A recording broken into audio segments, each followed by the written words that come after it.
안녕하세요. 내게 꼭 필요한 세무에게 윤소영입니다. 벌써 5주차 두 번째 시간인데요. 우리 다음 주에는 실제로 얼굴을 보고 이제서야 만날 수가 있을 것 같은데 여러분이 교실에 오기 위해서 저도 열심히 준비를 하고 있답니다. 정리도 하고 여러분들 수업 진도도 한 번씩 정리하고 우리 얼른 다음 주 돼서 얼굴 보고 만나요. 오늘 배울 내용은 납세지와 사업장, 사업자 등록, 거래 장소입니다. 오늘 조금 분량이 많거든요. 그래도 막 엄청 어려운 내용도 없으니까 시간적으로 그렇게 길지는 않을 거예요. 한번 들어가 보도록 하겠습니다. 우선 납세지와 사업장인데요. 납세라는 것은 세금을 내는 것이다 라고 이야기했었죠. 납세지는 내가 세금을 납부하는 장소가 되겠네요. 납세 의무자가 세법에 따라 신고, 납부를 이행하는 장소라고 되어 있는데 각 사업장이 납세지입니다. 부가세법에서는요. 그러니까 내가 같은 사업을 해요. 근데 사업이 커진 거예요. 같은 A 사업을 하는데 경기도에도 있고요. 사업장이 서울 여기는 이렇게 충북에도 있고요. 공주, 충남 쪽에도 있다고 합시다. 이렇게 친다면 경기, 충남, 공주, 충북 이렇게 사업장이 나눠 있잖아요. 똑같은 사업을 하고 있음에도 사업장마다 과세하게 됩니다. 부가세법상 그래요. 그래서 각 사업장의 기준을 한번 알아보도록 할게요. 각 사업장이 납세지기 때문에 사업장은요, 최종 제품을 완성하는 장소를 말합니다. 그래서 사업자 또는 사용인이 상시 주재하여 거래 전부 또는 일부를 행하는 장소를 사업장이라고 하는데요.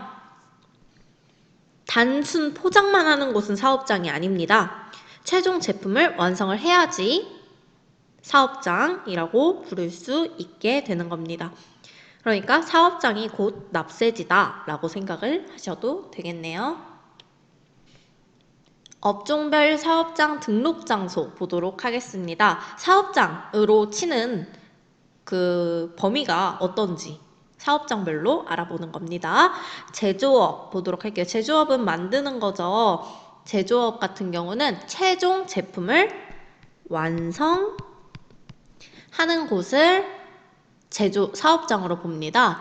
포장, 충전 장소는 사업장이 아닙니다. 그래서 제품을 완성하는 곳이다. 그냥 포장이나 이런 것들은 따로 사업장이라고, 그것만 하는 곳은 사업장이라고 보지 않는다 하시면 되겠습니다. 광업은요, 광업사무소 소재지. 그러니까 그 광업은 뭐 광물을 캐고 이런 거잖아요. 그래서 거기에 있는 것이 아니고 사업장의 사무소의 소재지. 그래서 내가 직접 그 광물을 캐는 것보다는 사무소가 사업장이다 라고 생각을 하시면 되겠습니다. 건설업, 운수업, 부동산 매매업이라고 되어 있는데요. 건설업은 건물 만드는 거죠. 운수업은 운전하는 거, 부동산 매매업은 사고 파는 것을 매매라고 표현을 합니다. 두 가지로 나뉘는데요. 법인일 경우와 개인일 경우로 둘 다 나뉩니다. 이 세 가지 전부 다요. 법인일 경우에는 등기부상 소재지가 되고요. 개인일 경우에는 업무 총괄 장소입니다. 여러분 등기부상 소재지라는 말이 어려울 수 있는데 등기라는 건요. 여기 내 거예요 하고 기록해 놓는 것을 등기라고 하고요. 그걸 모아놓은 것이 등기부입니다. 그래서 등기부에 어디에 소재되어 있는지 법인 자체가 법인을 하려면 등록하려면 주소를 쓰게 되어 있거든요. 그래서 이 법인 등기를 하게 되어 있는데 그 주소가 어디에 되어 있는지 그거를 써주시면 되고요. 개인은 업무 총괄 장소를 말합니다. 부동산 임대업은 등기부상 소재지를 말하는데요. 임대라는 거는 빌려주다 라는 거를 말합니다. 그래서 여러분 부동산 앞에 매매업이랑 임대업이랑 뭐가 다른지 설명드리도록 할게요. 부동산 임대업은요, 건물주입니다. 여러분들이 잘 알고 있는 자기가 가지고 있는 건물로 원룸이라든지 상가 월세에 받아먹는 그 세입자와 함께, 세입자는 돈을 주겠죠. 그리고 건물주는 이 건물을 사용할 권리를 빌려줍니다. 빌려주는 거예요, 얘는. 그래서 부동산 임대업은 그렇다. 여러분들이 생각하시는 건물주의다 라고 생각하시면 되고요. 부동산 매매업은 사고 파는 거라고 했어요. 그래서 내가 물건을 내 명의로 직접 삽니다. 사서 시세가 오르면 고가에 팔거나 또는 건물을 저가에 사서 수리 후에 고가로 판매한다든지 뭐 이런 것들이 부동산 매매업이다 라고 생각하시면 됩니다. 그래서 얘는 사고 파는 것입니다. 여러분들이 여기랑 좀 헷갈릴 것 같아서 같이 엮어놨는데요. 공인중개사 사무소. 여러분들이 지나가면서 많이 보시죠? 그거랑은 또 달라요. 임대업은 그냥 내 거 빌려주는 거고요. 매매업은 내 거 사고 파는 거를 말하는 건데, 공인중개사 사무소는요, 이 파는 사람, 매도인, 사는 사람, 매수인 사이를 중개해 주는 겁니다. 그러니까 도와주는 거죠. 얘 같은 경우는요, 공인중개사 자격증을 가진 사람만 가능합니다. 세 가지 어느 정도 구분이 가능하시겠죠? 무인 자동 판매기의 경우에는 사업장 어떻게 보냐면요. 무인 자동 판매기 자판기 말하는 거예요. 여러분들 우리 음료수 먹는 자판기 거기 있죠? 그런 것들 말하는 겁니다. 업무 총괄 장소입니다. 그러니까 이 자판기가 설치되어 있는 곳들이 아니고 이 자판기를 총괄하는 그 사무소, 업무 총괄을 하는 장소, 그게 바로 무인 자동 판매기 사업의 사업장입니다. 비거주자 외국법인 보도록 할게요. 얘는 그냥 국내 사업장이 됩니다.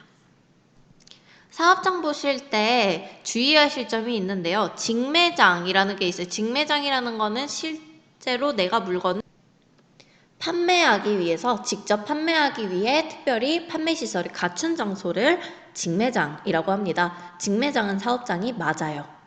그런데 하치장이라는 게 있습니다. 하치장은요, 물품을, 얘는 판매 장소,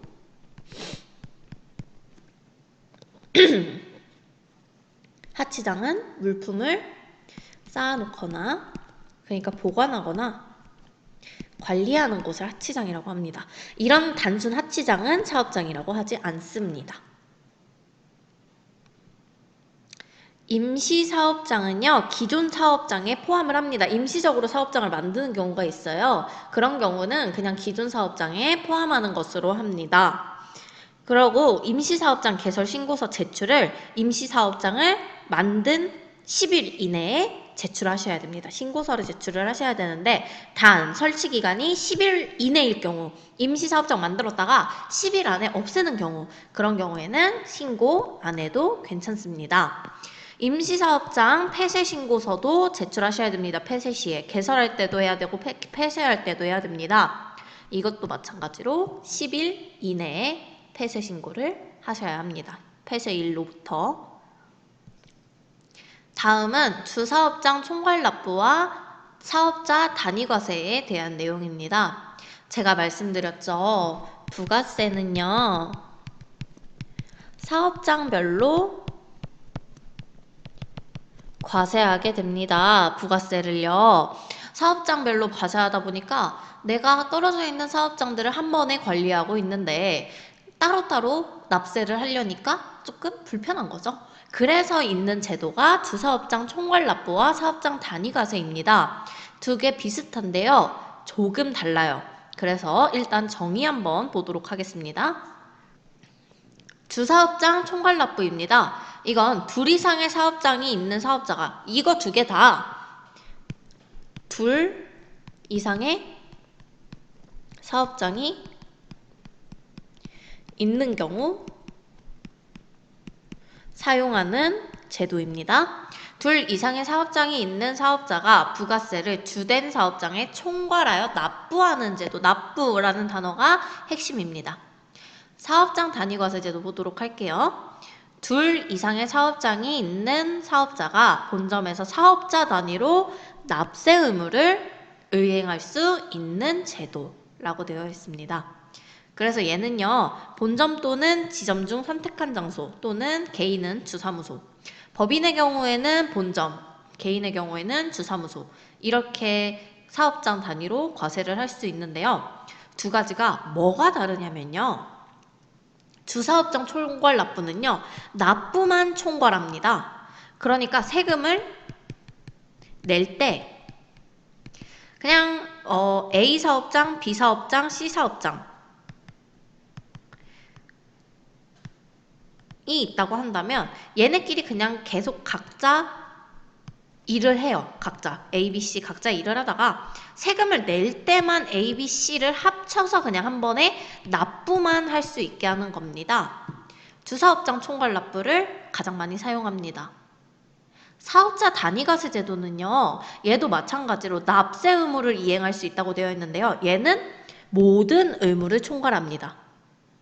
예를 들어 볼게요. A 사업장, B 사업장, C 사업장 있다고 합시다. A, B, C 주사업장 총괄 납부의 경우에는 A, B, C가 그냥 각자 해요. 그래서 세금 계산서도 A는 A대로, B는 B대로, C는 C대로 각자 내게 됩니다. 사업장 단위과세 제도는요, A랑 B랑 C랑요, 세금 계산서 같은 것들도 같이 발급하게 됩니다. 사업자 등록도 같이 하게 돼요. 사업장이 나뉘어 있는데도요. 뭔 차이인지 알겠죠? 그러니까 얘가 더 범위가 큽니다. 근데 이런 세금계산서 발급 같은 경우에는 한 곳에만 몰려있으면 다른 데는 다 부가세가 너무 많이 나오겠죠. 매입세 공제를 받지를 못하잖아요. 그래서 이런 주사업장 총괄 납부를 더 많이 사용한다라고 알고 계시면 됩니다. 두 개 차이 구분하셔야 돼요. 다시 한번 정리해드립니다. 공통점은요, 둘 이상의 사업장이 있는 경우에 사용하는 경우예요. 그런데 주사업장 총괄 납부는요, 납부만 같이 해요. 세금 낼 때만. 그런데 사업장 단위과세 제도는요, 사업자 등록, 세금계산서 발급 이런 것도 다 같이 합니다. A 사업장, B 사업장, C 사업장 다 같이 해요. 됐나요? 이렇게 구분을 하시면 됩니다.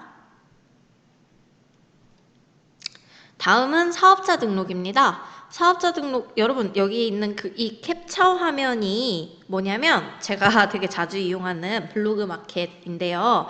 여러분들 블로그 마켓, SNS 마켓, 그러니까 인스타 마켓이나 뭐 이런 것들 이용해 보신 적 있으신가요? 그런 블로그 마켓, 인스타 마켓 저 되게 많이 이용하는데요. 이런 마켓들, 사업자 등록을 해야 할까요? 말아야 될까요? 정답은 무조건 해야 한다입니다. 어떤 물건을 판매를 하게 되면요, 무조건 사업자 등록하셔야 돼요. 사업자 등록 정말 간단하고 금방 끝납니다. 사업자 등록이 되게 어려운 절차가 없어요. 그래서 여러분들도 할 수 있거든요. 사업자 등록은 지금도. 그래서 다른 누군가에게 물건을 공급할 때는 무조건 사업자가 있어야 한다. 그래야지 국가에서도 세금을 관리하기 위해서 이렇게 알 수가 있겠고, 여러분도 사업자로서의 혜택을 받을 수가 있습니다. 그래야지만. 사업자 등록의 정의 보도록 하겠습니다. 납세 의무가 있는 사업자의 인적사항과 그 인적사항 등록하니까 사업 내용 등 과세 자료를 파악하는데 필요한 사항을 세무서의 대장에 수록하고 사업자 등록번호를 부여받는 것이라고 되어 있습니다. 사업자 등록번호를 부여받는 것. 그게 바로 사업자 등록이다 라고 알고 계시면 됩니다. 사업자 등록에 원칙이 있어요. 사업자 등록은 각 사업장마다 사업자를 등록하셔야 됩니다. 제가 말씀드렸죠. 부가세는 총괄납부, 단위과세 이런 거 하지 않는 이상 무조건 그냥 일단 각 사업장마다 과세하는 겁니다. 그래서 사업자 등록을 각 사업장마다 해주셔야 되고요. 부가가치세 법상 사업자 등록 의무자는 과세사업자뿐입니다. 그럼 면세사업자는 사업자를 내지 않아도 되나요? 그건 아니에요. 면세사업자도 제가 말씀드렸죠. 어쨌든 물건을 공급하면 무조건 사업자를 등록을 해야 됩니다. 그래서 면세사업자도 사업자를 등록하기는 하는데 그거는 부가가치세법상의 의무가 아니고 법인세법이나 소득세법상의 의무입니다. 사업자 등록의 절차 안내드리도록 하겠습니다. 사업자 등록의 절차 첫 번째 사업 개시일 20일 이내에 중요해요. 20일 이내에 사업장, 관할 세무서장 예를 들자면 뭐 천안이면은 천안 쪽의 세무서장으로 가셔서 여러분이 사업자 등록을 하셔야 됩니다. 무조건 20일 이내에 해주셔야 돼요. 면세사업자가 과세사업 시 면세사업자 세금을 내지 않는 사람이죠. 부가세법상 이런 사람들 사업자라고 해요? 사업자가 아니라고요? 아니라고요. 그런데 이 사람이 면세사업을 하다가 과세사업, 세금 내는 사업을 하고 싶잖아요. 그런 경우에는 사업자 등록 정정신고서를 작성을 해줘야 합니다. 그리고 이런 면세사업자로 시작하는 게 아니고 처음부터 과세사업이랑 면세사업자를 겸용하는 경우가 있어요. 둘 다 같이 하려는 경우가 있어요. 그런 경우에는 별도로 법인세법, 소득세법, 사업자 등록을 하지 않고요. 그냥 바로 부가세법상으로 등록을 해주시면 됩니다. 과세사업 포함되어 있기 때문에 사업자로 인정을 해줘요. 사업자 등록 신청 서류 보도록 하겠습니다. 사업자 등록 신청서 1부, 임대차 계약서 사본 1부, 사업장을 임차한 경우에만 그래요. 만약에 없다면 여러분 그냥 집 주소로 하셔도 됩니다. 그리고 사업 허가증 사본 1부, 허가를 받아야 하는 사업의 경우에만. 허가는 원래 안 받아도 돼요. 근데 어떤 뭐 위험 품목이나 전략물자, 그러니까 뭐 이거는 전시에 사용되는 그런 총이나 이런 것들 만들어지는데 사용될 우려가 있는 물건들, 그런 것들 나라에서 다 정해놨거든요. 그런 경우에는 허가를 받아야 합니다. 평소에는 허가 안 받아도 돼요. 제가 말했죠. 엄청 간단하다고요. 이게 보통 3일 걸린다고 되어 있는데 요즘은 그냥 가서 내기만 하면 대부분 바로 내주십니다. 2인 이상이 공동으로 사업하는 경우에는 공동사업 사실을 증명할 수 있는 서류, 계약서 같은 거, 그리고 허가신청서, 사본이나 사업계획서 일부. 그러니까 사업 허가 전에 등록하려고 하는 경우에만 하시면 됩니다. 얘도 마찬가지로 허가를 받아야 하는 사업의 경우에만. 사업자 등록증 발급 한번 보도록 할게요. 신청일로부터 며칠 이내에 신청자에게 발급해줘야 되냐면요. 내가 신청을 며칠 전에 해야 된다 했어요. 20일 전에 내 사업 개시 20일 전이 아니고 20일 안에 해야 된다고 했었죠. 그러면은 20일 안에 신청을 했어요. 신청하게 되면 신청자에게 사업자 등록증 얼마 안에 발급해야 되냐면 3일 이내에 신청자에게 발급하셔야 됩니다. 해줘야 됩니다. 세무서에서. 필요하다고 인정하는 경우 발급 기한을 5일 이내에 연장 가능합니다. 그리고 또 필요하다고 인정하는 경우에는 10일 이내의 기간을 정하여 보정을 요구할 수 있습니다. 보정이라는 거는 고치는 거, 보정이라고 하는 겁니다. 등록 거부와 직권 등록입니다. 세무서장이 보기에 얘는 사업 개시 안 할 것 같은데 사실상 그냥 왠지 사업자만 낸 것 같아 라고 인정되는 경우에는 등록 거부할 수 있습니다. 사업자가 사업자 등록을 하지 않는 경우에는 사업자를 물건을 공급하고 있어요. 그런데 사업자 등록을 안 한 거예요. 그런 경우 얘 수상한데? 하면서 세무서장이 조사해서 직권으로 그 세무서장의 권리로 등록시킬 수 있습니다. 이건 탈세예요, 여러분. 만약에 내가 물건을 뭔가 재화를 공급하고 있는데 사업자 등록을 안 했잖아요. 그럼 탈세입니다. 사업자 등록 번호의 구성 한번 보도록 하겠습니다. 사업자 등록 번호는요, 10자리로 구성되어 있습니다. 그래서 앞에 3자리는요, 세무서 코드예요. 여러분들이 가서 사업자 등록증을 발급받은 세무서 번호. 두 번째는 사업의 유형입니다. 유형별로 등록번호가 달라요. 우리 학교도 사업자 등록이 되어 있거든요. 고유번호증이라고 해요. 사업자 등록증이라고는 안 하고. 그래서 여기에서 보듯이 비영리이기 때문에 82번이 등록되어 있습니다. 여기 보이시죠? 비영리 82. 등록 순번은 그냥 무작위로 등록이 되게 되고요. 오류 검증 코드가 마지막에 있다 라는 것까지 해서 사업자 등록번호의 구성 한번 꼭 봐두세요. 거래 장소, 공급 장소 보도록 하겠습니다. 국내 공급에만 과세권이 있습니다. 부가세는 무조건 국내 공급에서만 수입한 거나 수출은 절대 부가세를 부과하지 않는다 했어요. 영세라는 개념으로 갑니다. 다음 시간에 배울 건데 그렇게 가고요.